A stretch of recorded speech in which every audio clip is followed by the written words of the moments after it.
बिस्मिल्लाहिर्रहमानिर्रहीम। नाजरीन आदाब। असर टाइम्स के न्यूज़ एंड व्यूज़ प्रोग्राम में आपका खैर मकदम है।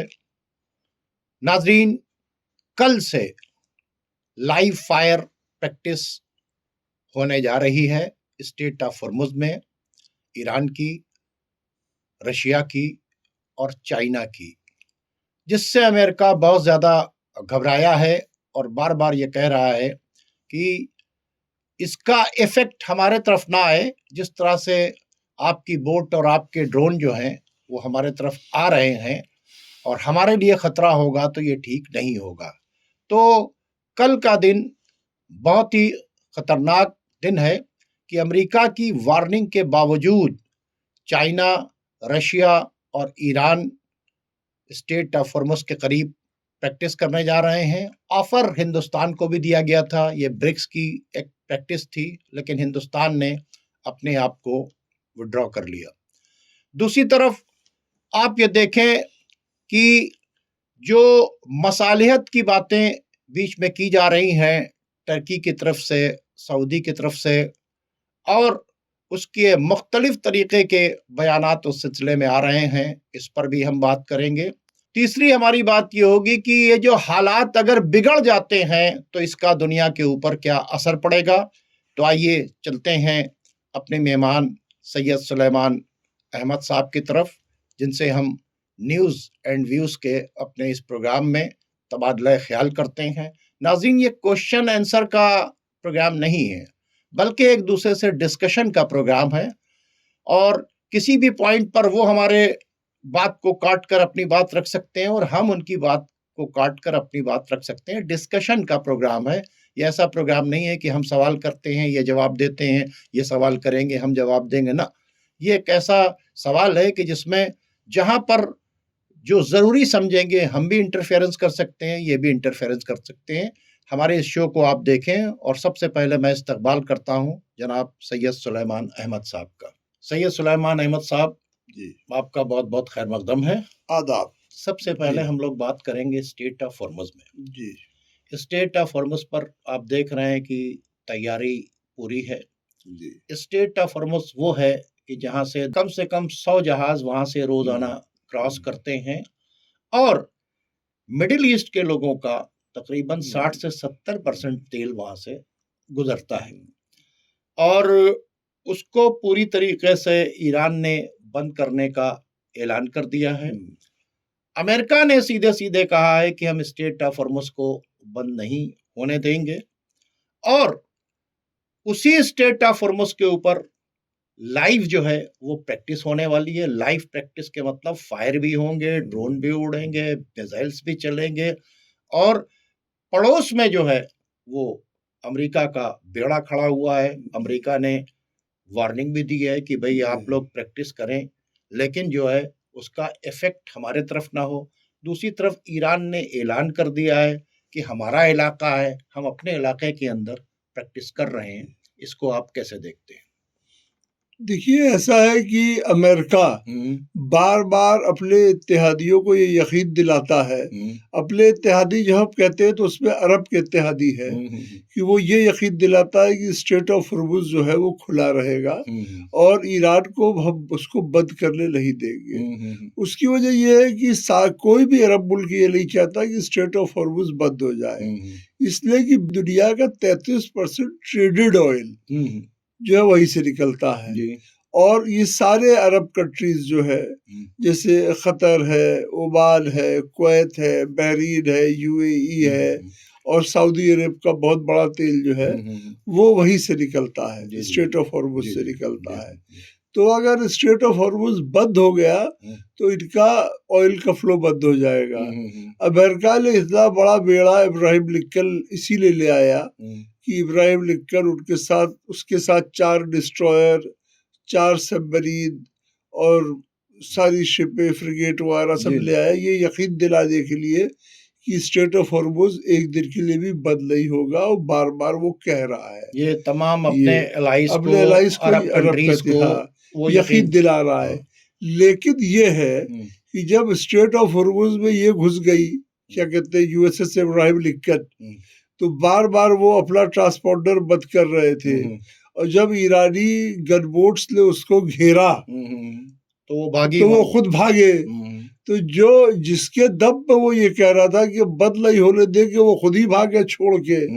तो इसलिए ये बात यकीन दिला दिया इस बात पे लोगों को कि वो बंद हो जाएगा। इसके अलावा जो ईरान देखिए अपने रिसोर्स को, उसके पास रिसोर्स बहुत कम है, लेकिन वो इतने बीगर से मतलब कम को इतना अच्छी तरह यूज करता है कि उसने बिल्कुल छोटी छोटी बोट्स, साइड बोट्स से घेर लिया। साथ में उसके ड्रोन्स है, सुसाइड ड्रोन्स भी है। इसके अलावा समुद्र में बारूदी सुरंग बिछा रखी है, वो उससे कोई जो शिप टकराएगी वो ब्लास्ट हो जाएगा, वो नहीं चल पाएगी। इसके अलावा समुद्र के नीचे तट पे बारूदी वो बनाई है, सुरंगें बनाई जिससे मिसाइल निकलेगी। अब ईरान की जो सबमरीन है वो भी टॉर्पीडो फायर करेगी। लेकिन और जब ये सारी खूबत नहीं थी ईरान पास, तब भी ईरान बंद कर चुका है अबला हुर्मुज को। ये करता था कि एक टैंकर ले जाता था तेल से भरा हुआ, उसी को उसमें आग लगा देता था, और जब पूरा तेल फैल जाता था तो वो रास्ता बंद हो जाता था। इसलिए कि 21 किलोमीटर सबसे पतला वो जो है वो 21 किलोमीटर और 35 किलोमीटर है, मैक्सिमम 35 किलोमीटर। तो उसके बीच में वो 2 टैंकर उससे तेल को बहा के जो है वो आग लगा देता है, तब भी रुक जाता है वो। तो वो दुनिया जानती कि ईरान ने जब चाहा है तो उसको रोक लिया है। तो अमेरिका ये जो गारंटी देता है कि नहीं होने देंगे, ये लगता नहीं कि पॉसिबल है कि रोक पाए। असली पोर्ट उसने लिया है, वो भी इसीलिए लिया है कि आबला हुर्मुज को वो डिफेंड कर सके वहां से।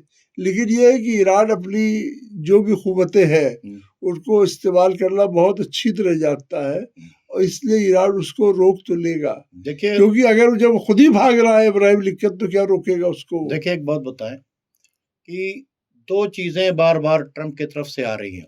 एक तो यह है कि ईरान के ऊपर एयर अटैक करके बड़ा से बड़ा वहां पे अपनी डेल्टा फोर्स को उतारेंगे, ठीक है, और डेल्टा फोर्स को उतारने के बाद वहां की ऑयल रिफाइनरीज को, मिसाइल यूनिट्स को, इन सबको, इवन जो है जो उनकी मैरीन फोर्सेस है उसको ये बताया है कि भाई हम यहाँ से जो सुप्रीम लीडर ऑफ ईरान है उनको वेनेजुएला के सदर के तरीके से ले जाएंगे। वो एक तरफ से इस तरह की बात कर रहे हैं। दूसरी तरफ ईरान जो है वो आप देखिए कि वो एआई से जनरेट करके बहरी बेड़ा बना रहे हैं, उसको उड़ा रहे हैं, फिर वो B-52 को गिराते हुए भी दिखा रहे हैं। यानी जितना जितना ये इधर से इनकी पावर बढ़ती चली जा रही है, अपने रोड के ऊपर उन्होंने उनका फ्लैग लगाकर एक एक स्टार को हिट करते हुए दिखाया है। फिर जो सुप्रीम लीडर ऑफ ईरान है उन्होंने एक बयान दिया है कि हिट एंड रन करने का जमाना नहीं है, अब हम तुम्हें भागने नहीं देंगे।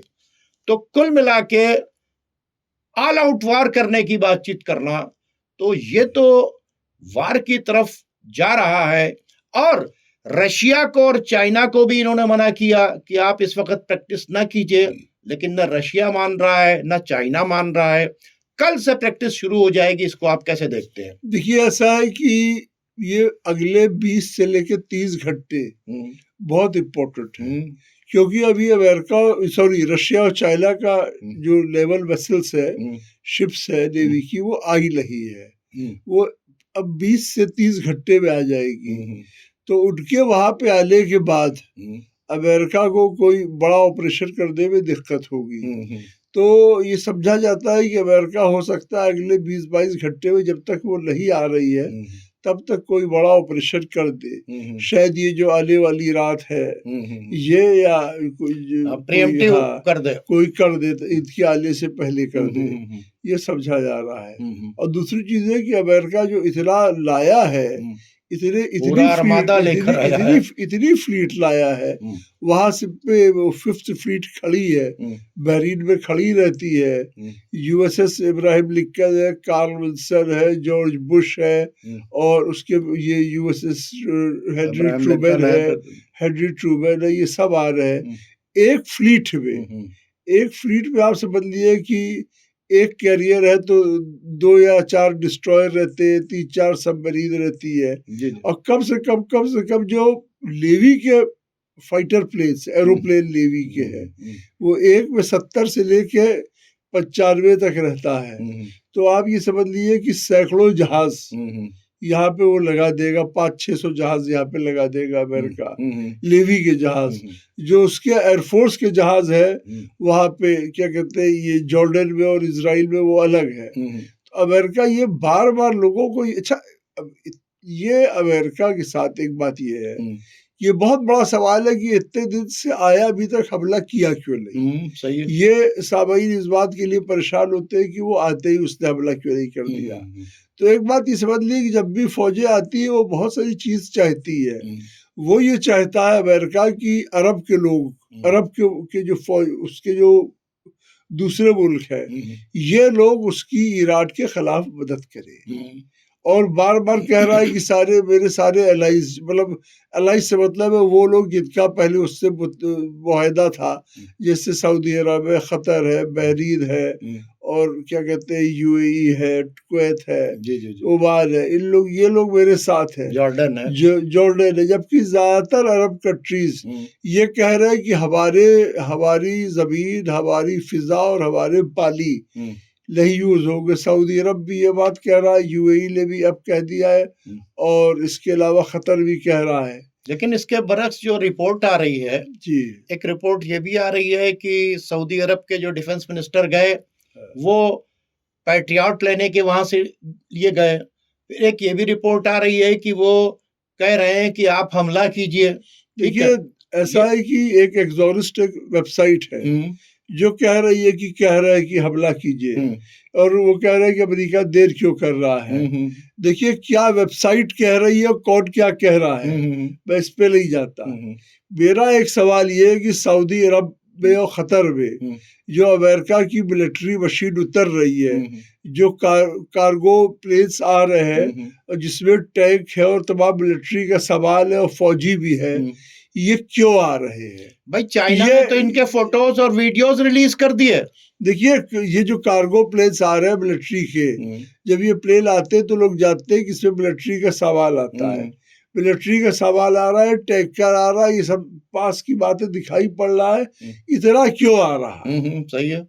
जब यहाँ से पार्टिसिपेट नहीं हो रहा है, अच्छा ये समझा जा रहा है कि अगर अब ईरान पे अमेरिका जोरदार हमला कर दे और ईरान रिएक्ट ना कर पाए, तो यहाँ से उसको कम से कम एयरलिफ्ट करके वहां ले जाएंगे, ईरान ले जाएंगे। तो ये यूज तो हो रहा है, तो इसका मतलब ये यूज तो होगा, क्योंकि अगर अमेरिका फालतू कोई गोदाम तो है नहीं, ला के क्यों रख रहा है सऊदी अरब में और खतर में। और दूसरी चीज है कि सऊदी अरब के साथ एक बात ये है, क्योंकि सऊदी अरब ने जो जोलाली की गवर्नमेंट बनी, इसमें सऊदी अरब का बड़ा रोल है। जब ट्रम्प आए थे तो जोलाली को ट्रम्प से मिलवाया, जोलाली के ऊपर जो सेक्शंस है, जो जोलाली का नाम आतंकवादी लिस्ट में था, सऊदी अरब के कहने से हटा है। और अब रोज ये रिपोर्ट आती है कि सीरिया में हालात जो है वो जितने ये फोर्सेस है, क्या कहते हैं, कुर्दियों के, जितनी अलग अलग पार्टी थी, कुर्दिश डेमोक्रेटिक पार्टी और टीटीपी, बहुत सारे थे, सब लगातार अब सरेंडर करते जा रहे हैं जोलाली के आगे। और ये हो रहा है कि ये सारे लड़ाके जो है, कुर्दी लड़ाके जोलाली की फौज में यानी सीरिया की फौज में शामिल हो जाएंगे। सीरिया की नहीं, एक मैं यहाँ पे मैं आपसे सवाल कर रहा हूँ। कुर्द को तो पूरा सपोर्ट अमेरिका का था, इजराइल का था सपोर्ट, है ना। और कुर्द को कमजोर करने के लिए क्या किया, और कुर्द जो था वो दुश्मन था टर्की का भी बहुत ज्यादा, ठीक है। तो अमेरिका अगर सपोर्ट नहीं कर रहा कुर्द को, तभी तो जौलानी उसके ऊपर हावी हो रहा है। देखिए अमेरिका हावी ने ऐसा रहा कि बगान लड़े हुए कुर्दियों को, या तो उन्होंने लीडरशिप को बाय आउट कर लिया है, ये भी एक तरीका रहता है कि जो उनके बड़े बड़े नेता है उनको, जो कि बाहर ज्यादातर या तो खतर में रहते हैं या वेस्टर्न कंट्रीज में, इंग्लैंड या यूरोपियन कंट्रीज में रहते हैं, उनको ढेर सारा पैसा दे दिया गया। अब वो ये राजी हो गए कि अब हमारी लड़ाई खत्म। और साथ में ये कह रहे हैं कि कुर्दी लड़ाके जो है इनको सीरियन आर्मी में भर्ती कर लिया जाएगा। तो जब सीरियन आर्मी में अगर भर्ती कर लिया जाएगा तो सीरियन आर्मी मजबूत होगी। इसके अलावा बहुत सारी जगह जहाँ कुर्दियों का पहले कंट्रोल था ऑयल के रिसोर्सेज पे, हाईवेज पे, वो ये सीरियन आर्मी को देते जा रहे हैं। हम देखिए सीरिया पर ज्यादा वो नहीं करेंगे। नहीं, ये सीरिया की तनख्वाह जो है, हाँ, वो तो सऊदी अरब दे रहा है, कतर दे रहा है। तो तनख्वाह जो है ये 50% सऊदी अरब देता है, 50% कतर देता है। तो सीरिया में जो भी हो रहा है सऊदी अरब उसमें इन्वॉल्व है। और ये कहा जा रहा है कि ये लड़ाकों को सीरिया से इराक ट्रांसफर किया जाएगा और इराक से ईरान में घुसेड़ा जाएगा। ये पार्ट ऑफ द प्लान है, ये पार्ट ऑफ द प्लान है। इसलिए कि ये अगर उनकी प्लान नहीं एग्जीक्यूट होगी तो वो जो कहते हैं कि सत्ता परिवर्तित कहते हैं वहां पे ईरान में, ये इन्हीं के दम पे कहते हैं। अच्छा, एक बात ये बताइए कि अब बात आ गई है तो बात करते चले। कल रात में और दिन में बड़ी जबरदस्त जो है इन्होंने अटैक करके सीरिया के ऊपर, इजराइल ने उनकी लैंड के ऊपर स्प्रे किया है कि ताकि वो जमीन जो है वो पैदावार, मतलब वहां से जमीन की पैदावार खत्म हो जाए। एक बाकायदा केमिकल स्प्रे करके अटैक किया है और उस रास्ते को अपने लिए हमवार करना चाहता है इजराइल। फिर भी जौलानी ने वहां के ऊपर कोई रिएक्ट नहीं किया। क्या कहेंगे इसे? देखिए, जोलानी ने 2 लाख स्क्वायर किलोमीटर जमीन जो थी गोलान हाइट की, वो अपने लक्ष्य से हटा दिया, वो इजराइल को दे दिया। और मिलिट्री में जहाँ पे फौज को चलना होता है वहाँ मिलिट्री इंजीनियरिंग यूनिट्स बाकायदा जाके गड्ढे पाटती है, पुल बनाती है, रास्ते आसान करती है। बड़े पेड़ होते हैं तो उनको उखाड़ा जाता है ताकि मिलिट्री का जो है वो आसानी से सामने दिखाई दे और तेज मूव करे, मिलिट्री मूवमेंट तेज हो। यहाँ तक कि अगर बहुत खराब ट्रेन रहता है तो स्टील की प्लेट्स बिछा दी जाती है, उसमें से लोग जाते रहे। तो ये जो इजराइल कर रहा है वो इजराइल ही समझ में आ रहा है कि इजराइल जो है ये ईरान के ऊपर लैंड अटैक करने की भी सोच रहा है। जोलानी इसको क्यों नहीं रोक रहा? देखिए, जोलानी इसलिए नहीं रोक रहा है कि ये समझा जाता है कि जोलानी खुद जो है वो भी ईरान पे अटैक करेगा। अच्छा, एक बात बताइए, खैर ये बहुत अच्छी बात हुई। अब्बास अराक्ची पहुंचे वहां टर्की। उन्होंने वहां बातचीत की इनसे और कुछ तो ऐसा कहा गया जिस पर अब्बास अराक्ची ने ये कहा कि रेस्पेक्टेड अगर कोई बातचीत होगी तो बात की जाएगी और बराबरी की अगर बातचीत नहीं होगी तो कोई बात नहीं होगी। ये बयान मीडिया में आकर देना खुद इस बात का सबूत है कि कुछ ऐसी शराइत रखी गई जिस पर उन्होंने क्लियर कट वहां पर ये बात कही। फिर उसके बाद पेजेश्कियान से रजब तैयब एर्दोगान की बातचीत हुई। उन्होंने स्ट्रेट फॉरवर्ड रिजेक्ट कर दिया कि हम इनरिच यूरेनियम नहीं देंगे। फिर उनसे कहा गया कि भाई आप अमेरिकन कंपनीज को, ऑयल कंपनीज जो है उनको थोड़ा सा फैसिलिटेट कीजिए ईरान के अंदर। इसको आप कैसे देखते हैं? देखिए, ऐसा है कि जो इन्होंने कहा रजब तैयब एर्दोगान ने, ऐसा है कि मुस्लिम्स में एक ग्रुप है जो कि रजब तैयब एर्दोगान को बहुत प्रमोट करता है। पहले एक सीरियल बना था एर्दुगुल गाजी, उसको दिखा के प्रमोट किया गया। अब ये जो है रजब तैयब एर्दोगान एक प्रपोजल लाए है कि आप ईरान में अमेरिकन ऑयल कंपनी को एक्सेस दे।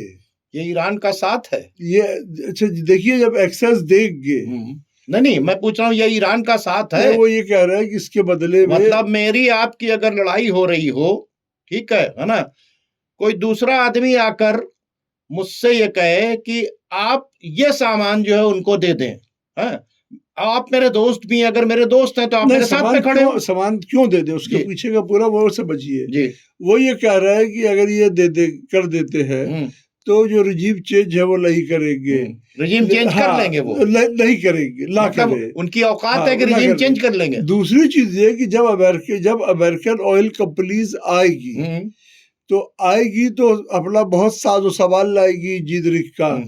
उसी साजो सवाल एक अड्डा ईरान के अंदर भी अमेरिका का बनवा दो। उसी साजो सवाल में जासूसी के इक्विपमेंट्स भी आएंगे। साथ में जब कंपनी आती है तो वो बहुत पैसा खर्चा करती है, जमीन लेती है, अपने लोगों को ठहराती है, करती है। जो वो पैसा खर्चा करेगी तो उसको एक बहाना मिलेगा ईरान में पैसा बांटने का, यानी अपने एजेंट्स रिक्रूट करने का पैसा मिलेगा, वो 50 मिलेगा, अपने एजेंट्स रिक्रूट कर देगा और मिलिट्री हार्डवेयर में लाने का। दूसरी चीज ये होगी तुम्हारे मकान पर बुलडोजर नहीं चलेगा, एक कमरा जो है अमेरिका को भी दे दो तो अमेरिका ऑपरेट करेगा। मतलब अपने घर में एक कमरा अमेरिका को दे दो। दूसरी चीज ये होगी कि अभी जो चाइना के साथ उसका ईरान का ट्रेड का एक अच्छा रिलेशनशिप है, तो जो दोस्त अभी तक ईरान का साथ दे रहे थे उनको नजरअंदाज करना पड़ेगा। सही उनको नजरअंदाज करना पड़ेगा। मैं सवाल इतनी डिटेल में इसलिए कर रहा हूँ। देखिए जो लोग ईरान की दफा में ईरान का साथ दे रहे थे, भले ही खुद फौजला उतार रहे हो, लेकिन सुलेमान साहब रुक जाइए, मैं ये सवाल क्यों कर रहा हूँ, क्योंकि मुख्तलिफ चैनल मुख्तलिफ तरह की बात करके इनकी पिक्चर्स जो है सही कर रहे हैं, जिन्होंने फिलिस्तीनियों के साथ गद्दारी की है, आज भी लगातार गद्दारी कर रहे हैं, और जिस नक्शे के ऊपर दस्तखत कर रहे हैं कुशनेर का बनाया हुआ, वो फिलिस्तीनियों की मौत है। गजा खाली कराने के बजाय गजा का एक टुकड़ा दिए दे रहे हैं, उसके अंदर ये यूनिवर्सिटी बन जाएगी, ये बन जाएगी, यहां पर रहेंगे, गेट लगेगा, निकल के नहीं जाएंगे, एयरपोर्ट नहीं देंगे, ये लोग प्रपोजल दे रहे हैं। अच्छा, इनको बना के क्या बताया जा रहा है, ये ईरान के साथ में खड़े हैं, ये ईरान के साथ खड़े होना है, यानी ईरान से कहा जा रहा है कि अपने यहाँ आप जो है अमेरिकन कंपनीज को जगह दे दें। फिर उसके बाद इनसे बेहतर तो चाइना है, इनके जो बेसिस के ऊपर क्या क्या हो रहा है उसकी इमेज ले जाके बता रहा है। तो चाइना नहीं कह रहा है कि आप जो है अमेरिका को ही दे दिए, रशिया नहीं कह रहा है कि आप दे दिए, रजब तैयब एर्दोगान क्या कह रहे हैं, जब अमेरिकन कंपनीज को बुलाएंगे अपने यहाँ, तो जो चाइनीज को बिजनेस दिए वो लेना पड़ेगा। तो जो दोस्त जिसने आपका साथ दिया, साथ दिया, आपको उसको नजरअंदाज करना पड़ेगा और दुश्मन की खातिर करना पड़ेगा। मतलब ये प्रपोजल है, और इसको ताली बजा बजा के चैनल बता रहे हैं कि रजब तैयब एर्दोगान बड़ी दोस्ती का सबूत दे रहे हैं। क्या मतलब है? देखिए, कल मैंने जब कंक्लूड किया था तो मुस्लिम माइंडसेट का वो बताया था। रजब तैयब एर्दोगान को अगर एक्सेस करना हो तो जो सिविल वॉर चल रहा है इतने टाइम्स, ये लीबिया में और सूडान में, दोनों जगह इनका रोल था, और जो कैजुअलिटीज सीरियन सिविल वॉर में हुई है उसमें भी रजब तैयब एर्दोगान का रोल था। और जो रजब तैयब एर्दोगान ने ईरान के लिए प्लान दिया था कि सीरियन फाइटर्स को, ISI को, टेररिस्टों को घुसेड़ने का ईरान में, अमेरिका को, उसमें भी रजब तैयब एर्दोगान थे।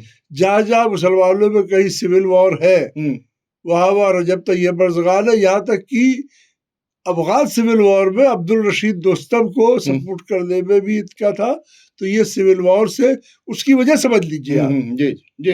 देखिए, रजब तैयब एर्दोगान का जो ख्वाब है खलीफतुल मुस्लिमीन बनने का, और वो अपने लक्ष्य में सीरिया और इराक को दिखाते हैं, तो आपको जो जिसको दिखाते हैं पहले उनको खाली करवाना है। जब खाली होगा तभी तो उस पर कब्जा करेंगे, जब टूटेगा तभी तो उनको मिलेगा। तो अभी वो तोड़ रहे हैं। एक बात बताइए, कैसे कैसे लोग हैं। देखा कि वो कराची चले गए, वहां बात करने लगे तो ये शोर करने लगे, अरे भाई देखिए ये हो गया अरे खड़े होने के मतलब ये है कि पूरी तरीके से आप खड़े रहें।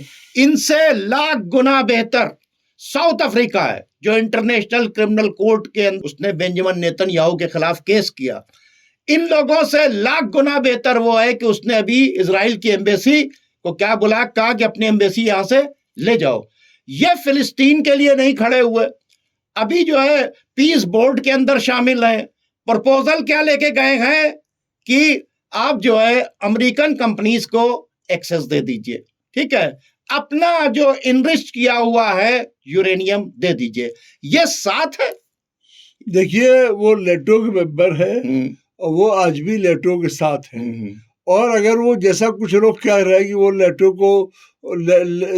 को धोखा दे रहे हैं, तो इस्लाम कभी भी धोखेबाजी को प्रमोट नहीं करता है। जी बिल्कुल, चाहे वो नेटो को दिया जाए चाहे वो किसी को दिया जो जाए। लोग फिलिस्तीनियों को धोखा दे सकते हैं उनके साथ अलर्ट रहने की जरूरत है। देखिए जो धोखेबाज होता है वो अपने फायदे के लिए किसी को भी धोखा दे सकता है। जो लोग क़िबला अव्वल के नहीं है, बैतुल मुक़द्दस के नहीं है, उनके ऊपर भरोसा नहीं करना चाहिए। अभी तो ये भी रिपोर्ट आ रही है कि 4 मुस्लिम कंट्री हैं जो जिनके नाम खोले गए हैं कि साहब ये सब भी जो है अमेरिका नाम करीब पहले से खुले थे। देखिए एक तो यूएई है, ठीक, इसके अलावा जॉर्डन है, मिस्र है, इजिप्ट है और बहरीन है और जिसका नाम अभी नहीं खुला उसमें कुवैत है।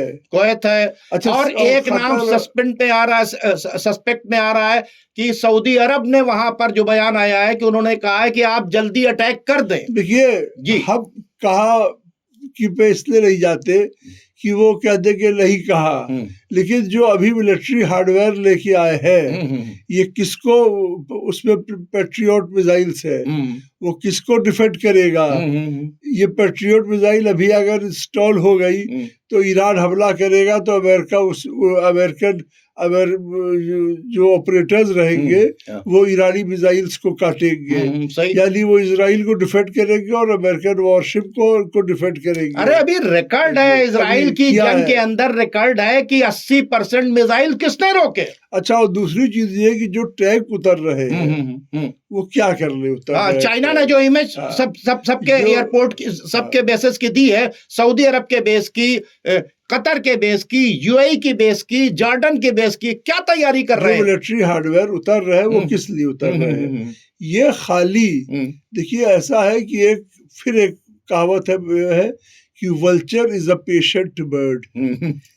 गिद्ध एक साबिर चिड़िया रहती है जो अपने शिकार के लिए इंतजार करती है कि उसकी जान निकल जाए तो हम खा लिया। सही। ये जो लोग हैं ये इस इंतजार में है कि अमेरिका पहला हमला करे और इतना जोरदार करे कि ईरान हल्ले लायक ला रहे हैं। उसके बाद जब अमेरिकन फौज जाए वहां तब उसमें मेरी मदद रहे ताकि जो बेनिफिट्स रहे उसमें हम रहे। तो बड़ा अच्छा शेर है कि पासबा मिल गए काबे को सनम खाने से। तो हमको तो ये दिख रहा है कि बैतुल मुक़द्दस की लड़ाई लड़ने वाले ईरान के साथ में कोई इस्लामिक कंट्री नहीं खड़ा हुआ है। खड़ा अगर आपको जो दिखाई दे रहा है वो चाइना दिखाई दे रहा है, रशिया दिखाई दे रहा है। इनसे बेहतर तो चाइना है कि अरबों के बेस के ऊपर कहां कहां क्या क्या उतर रहा है उसकी फोटो डाल रहा है, उसका वीडियो जारी कर रहा है। वो लोग अपने अपने जहाज लेकर आ रहे हैं प्रैक्टिस करने के लिए ऐसे खराब माहौल में। आप लोग सिर्फ बयानबाजी जारी कर रहे हैं, वही काम कर रहे हैं जो इतने दिन तक फिलिस्तीन के साथ में किया है। और उसके पीछे से जो इमेज आ रही है कि आप इनडायरेक्ट वे में इस ईरान को सरेंडर कराना चाहते हैं। और आपने कुल मिलाकर नतीजा यह दिया अब्बास अराक्ची की बात के बाद कि ईरान उनकी कंपनी को वहां फैसिलिटेट कर दे। अब मैं आपसे एक सवाल पूछ रहा हूं कि खुदा ना खास्ता जंग बढ़ी जी तो मिडिल ईस्ट के अंदर ये फैलेगी, ऑल आउट वॉर होगी। इनका पहला एजेंडा था कि हम हिजबुल्लाह को खत्म कर दें, हौती को खत्म कर दें, हैदर शाबी को खत्म कर दें, फिर ईरान को खत्म करें। फिर यह सोचने लगा इजराइल कि अगर इन्हीं को खत्म करने में हम उलझ गए तो सारा मामला खत्म हो जाएगा, पहले ईरान को ही खत्म कर दिया जाए। ये ऐसी अब ईरान के ऊपर सारा मामला हो गया है। तो अब अगर ईरान पलट कर वार करेगा तो हिंदुस्तान के लोग जो खलीज के अंदर हैं तकरीबन 90 लाख लोग, उन पर क्या असर पड़ेगा। देखिए अगर ऐसा होता है खुदा न खास्ता तो एक बात समझ लीजिए कि 90 लाख से 1 करोड़ लोग जो इंडियंस वहां काम कर रहे हैं वहां पे होगा ये जमीन पे हालात कि अगर लड़ाई जैसे हो जाती है तो अभी हम लोग पहले बात कर चुके हैं कि स्ट्रेट ऑफ हॉर्मुज जो है वो बंद हो जाएगा। स्ट्रेट अभी ऑफ बंद होने से पहले ऑयल हाँ, शूट अप हो गया। तो अब वो तो इसलिए कि लोग समझ रहे हैं कि बंद होने जा रहा है। अगर बंद हो गया तो ऑयल जो है दुनिया का 33% ट्रेडेड ऑयल जो है वो बंद हो जाएगा। तो पूरी दुनिया की शेयर मार्केट्स जो है वो गिर जाएगी, इसलिए कि ऑयल का दाम इतना ज्यादा हो जाएगा, इतना ज्यादा हो जाएगा कि जितने प्रोजेक्ट्स चल रहे हैं कंस्ट्रक्शन के वो बहुत सारे ये सारे बंद करने पड़ेंगे, क्योंकि किसी भी प्रोजेक्ट में 40% जो कॉस्ट जो है वो ऑयल की रहती है। जैसे आप अगर एक पुल बन रहा है, हाईवे बन रहा है, तो जेसीबी दौड़ रही है, एक्सकेवेटर्स दौड़ रहे हैं, ट्रक दौड़ रहे हैं, तो सब ऑयल का कॉस्ट है। तो सारे प्रोजेक्ट्स पूरी दुनिया में जो है वो बंद हो जाएंगे, तो पूरी दुनिया में अनएम्प्लॉयमेंट बढ़ जाएगा, जबरदस्त बढ़ जाएगा, शेयर मार्केट्स गिर जाएगी, फाइनेंस सूख जाएगा और महंगाई बढ़ जाएगी बहुत ज्यादा, क्योंकि कोई भी सवाल है उसमें ट्रांसपोर्टेशन कॉस्ट बहुत रहती है, खाने का, पीने का, हर तरह इसमें का। है कि जो उसका इंडियन के ऊपर क्या तो इंडियंस पे ये असर होगा कि इंडिया में एक तो महंगाई बहुत बढ़ जाएगी, साथ में इंडिया में जो प्रोजेक्ट चल रहे हैं कंस्ट्रक्शन वगैरह को बंद करना पड़ेगा, वहाँ जो कंस्ट्रक्शन के प्रोजेक्ट चल रहे हैं वो भी बंद हो जाएंगे, इसलिए कि वहाँ का पैसा जो है वो कम हो जाएगा, वो स्ट्रेट ऑफ हॉर्मुज की वजह से आला। तो ये सारे लोग को दिक्कत होगी कि खलीज में काम कर रहे हैं, वहाँ के इंडियंस को भी बहुत दिक्कत होगी। इसके अलावा एयर जो है, एयर ट्रैफिक मिसाइल वगैरह चलता रहेगा तो बंद रहेगा, तो ये लोग बेचारे जब इनका काम बंद है तो ये चाहेंगे कि हम वापस आ जाए, इनको वापस आने में ये दिक्कत होगी कि रास्ते बंद रहेंगे, तो ये लोग परेशान होंगे। जिन कंपनियों में ये काम कर रहे हैं उनका रेवेन्यू बंद हो जाएगा, उनका प्रोजेक्ट बंद हो जाएगा, तो ये वो कंपनियां इनको तनख्वाह भी टाइम पे नहीं दे पाएंगी। सही कह रहे हैं। तो वो जो लोग हैं वो वहीं पे फंसे रहेंगे, साथ में काम उनका बंद हो जाएगा, तनख्वाह बंद हो जाएगी, बेचारे फंसे रहेंगे, और यहाँ पे भी अनएम्प्लॉयमेंट बढ़ जाएगा, दिक्कतें पूरी दुनिया में दिक्कतें बढ़ जाएगी। देखिए सुलेमान साहब कि अब जंग तो अगर शुरू करता है अमेरिका तभी जंग शुरू होगी, या ईरान को इतनी सटीक इंफॉर्मेशन मिल जाए कि उसके ऊपर अटैक होने जा रहा है तो जंग शुरू होगी। जंग को बंद करने का कोई रास्ता नहीं दिखाई दे रहा है। प्रपोजल जो आया था अमेरिका की तरफ से कि इनरिचमेंट रोक दें, जो इनरिच न्यूक्लियर है वो हमें दे दें, फिर जो है मिसाइल्स की रेंज जो है वो कम कर दें ताकि वो इजराइल तक न पहुंच सके, और जितनी भी प्रॉक्सीज हैं उनकी सप्लाई यानी उनको आर्म्स देना और उनको तैयार करना इजराइल के खिलाफ, वो उसको रोक दें। इन सब चीज़ों को उन्होंने रिजेक्ट कर दिया। अब प्रपोजल ये आया कि अमेरिकन कंपनीज को वहाँ के ऊपर एक्सेस दे दें ईरान के अंदर। देखिए ये खुला प्रपोजल नहीं है, ये रजब तैयब अर्ज़गान जो चल रहे हैं वो बहुत ही बक्कारी से चल रहे हैं। वो पहले ईरान से कह रहे हैं आप इतने पे तैयार होइए तो हम बात करें। अच्छा, दूसरी चीज है कि अमेरिका हर बात में वो ये रखेगा कि साहब न्यूक्लियर इनरिचमेंट जो है वो हमें दे दे, और साथ में अपनी डिफेंस कैपेबिलिटी को जो है लिमिट करे। ठीक है। देखिए गद्दाफी ने अपना इनरिच यूरेनियम दिया था, हश्र क्या हुआ। अच्छा, दूसरी चीज ये है कि अमेरिका एक वाहिद ऐसा मुल्क है जिसने एटम बम दुनिया में यूज किया और हिरोशिमा नागासाकी में इतने लोग मारे गए। मतलब जो क्रिमिनल है न्यूक्लियर का वही लाइसेंस बांटेगा, जो क्रिमिनल है वही लाइसेंस बांटेगा, जो जेनोसाइड कर चुका है, जिसके पास 74 कम से कम एटम बम है, वहां इंटरनेशनल एटॉमिक एनर्जी जो है यानी इजराइल के पास इंस्पेक्शन करने भी नहीं जाती, यूनाइटेड नेशन भी कुछ नहीं बोलता है ईरान के यहाँ इंटरनेशनल एटॉमिक एनर्जी जाएगी, वहां के ऊपर वो करेगी। देखिए ये पूरा एक खेल। समझने की बात ये कि आप इलाके के सबसे बड़े क्रिमिनल को इलाके का आर्म लाइसेंस अथॉरिटी बना दीजिए, जिसने इतना जेनोसाइड किया है, जिसने ट्रैक रिकॉर्ड है, जिसने एटम बम अभी तक यूज किया, उसको आप बुला रहे हैं। तो ये जो बेइंसाफी है अमेरिका की, ये सुपर पावर होने का जो लाजायज फायदा उठा रहा है, पूरी दुनिया को ये कहना चाहिए। अगर पूरी दुनिया ये कुछ ना कहे, ये नहीं कह रहे कि फौज लेके आए, अगर वर्ड कर दे कि नहीं भाई ये गलत बात है, आप लाइसेंसिंग अथॉरिटी कैसे बन गए, आपको किसने बनाया। और अभी एक न्यूज ये आई है कि यूएन की फाइनेंशियल हालत बहुत बुरी है यूएनओ की। तो हो सकता है यूएनओ जो है वो उन पर भी एक तरह से सैंक्शन चल रहा है। नहीं, वो बिल्कुल वो उसको अपना सारा ज्यादातर काम जो है लपेटना पड़े।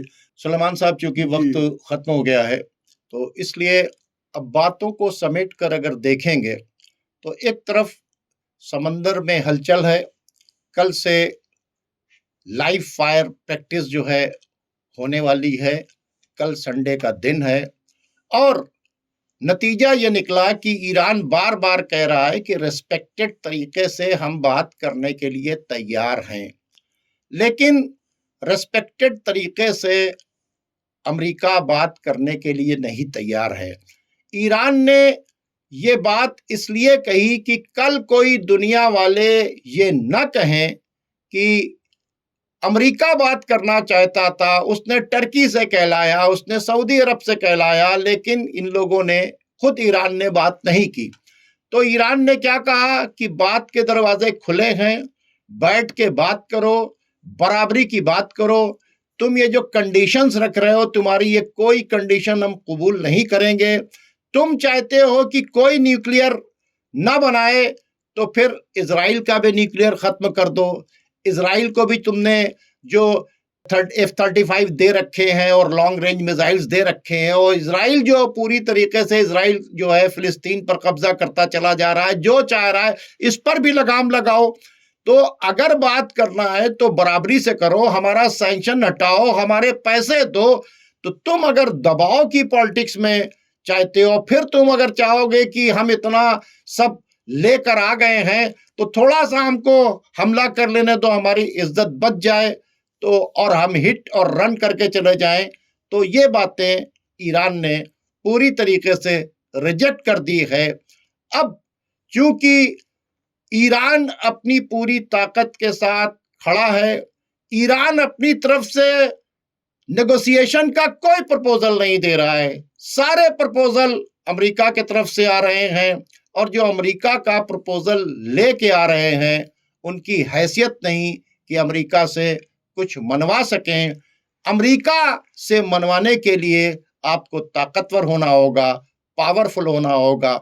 अमेरिका कमजोरों को दबाता है। अभी सबसे बड़ा सबूत यह है नाज़रीन, दुनिया को अमेरिका के ऊपर भरोसा नहीं रहा, और दुनिया वाले जब अपना अपना सोना मांग रहे हैं, और जिस तरह से सोने की मार्केट चल रही है, ऐसी सिचुएशन के अंदर 1000 अरब डॉलर का सोना जो दूसरे मुल्कों का रखा हुआ था, कहां? ट्रंप के पास। अब उसने उसे देने से इनकार कर दिया है। कभी किसी का गोल्ड रोक लो, कभी किसी का पैसा रोक लो, कभी किसी पे सैंक्शन लगा दो, कभी किसी के ऑयल एंड नेचुरल रिसोर्सेज के ऊपर कब्जा कर लो, कभी कहीं की रिजीम चेंज करवा लो। ये सारा काम ट्रंप कर रहे हैं, और अगर देखा जाए तो ट्रंप दुनिया को जंग की आग की तरफ ढकेल रहे हैं, और ट्रंप मिडिल ईस्ट में ये जो आग लगाना चाहते हैं, ये इसके पीछे भी एक बहुत बड़ा मकसद है कि वो पूरी तरीके से बेंजामिन नेतन्याहू को सपोर्ट करके उनके ग्रेटर इजराइल के ख्वाब को पूरा करना चाहते हैं। नाज़रीन, अब आप हमें, हमारे मेहमान को इजाज़त दीजिए। खुदा हाफिज।